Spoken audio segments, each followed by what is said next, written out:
L'intelligence artificielle, l'IA, on entend ce mot-là partout, tellement que ça peut devenir un peu mêlant. Surtout dans le monde de l'éducation, ça soulève plein de questions. Aujourd'hui, on va démystifier ça ensemble, simplement. Et si tout ça semble un peu flou ou même intimidant, c'est tout à fait normal.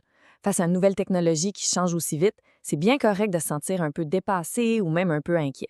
Mais la bonne nouvelle, c'est qu'il n'y a absolument aucune pression de devenir un expert du jour au lendemain. Le but ici, c'est juste de commencer à comprendre tranquillement, chacun à son rythme. Bon, commençons par le commencement. L'intelligence artificielle, ce n'est pas de la science-fiction, loin de là. En fait, ça fait déjà un bon bout de temps que ça fait partie de notre quotidien. Pensez-y une seconde. Quand le GPS recalcule un itinéraire pour éviter le trafic, ça, c'est de l'IA. Le correcteur qui souligne les fautes de frappe dans nos textes, les suggestions de films sur les plateformes de streaming ou l'assistant vocal sur notre téléphone. Tout ça, c'est l'IA qui travaille en arrière-plan. C'est un outil qui est là pour nous assister.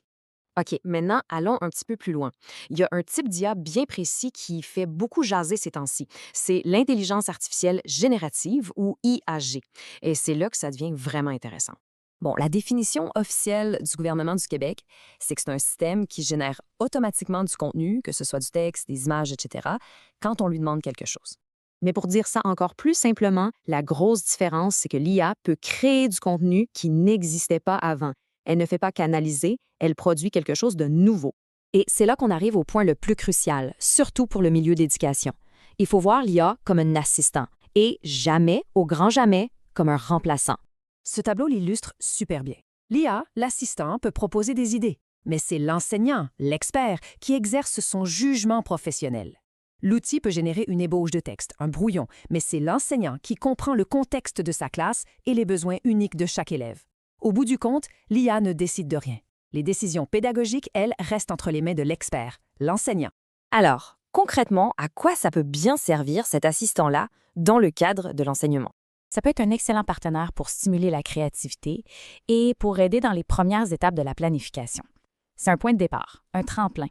Par exemple, on peut lui demander de générer une liste d'idées pour un projet, de nous aider à rédiger une première version d'un courriel pour les parents ou de reformuler une explication compliquée de manière plus simple. C'est un outil pour alléger certaines tâches et dégager du temps pour ce qui est vraiment essentiel. Maintenant, et c'est tout aussi important, parlons de ce que l'IA ne peut pas faire. Comprendre ses limites, c'est vraiment la clé pour une utilisation saine et responsable. L'IA ne remplace jamais, mais vraiment jamais le jugement professionnel. Elle n'a pas de pensée critique, elle ne comprend pas l'humanité, les émotions, les besoins spécifiques d'un élève. Et surtout, elle n'est pas infaillible. Elle peut se tromper et même carrément inventer des informations. On appelle ça la fabulation. Il faut donc toujours vérifier ce qu'elle produit. Alors, par où on commence avec tout ça? La réponse est pas mal plus simple qu'on le pense. Comme le souligne si bien le guide du ministère, le plus important, c'est de conserver son jugement critique et son autonomie professionnelle. C'est la compétence humaine qui reste et qui restera toujours au centre de la pédagogie. En terminant, retenons ceci.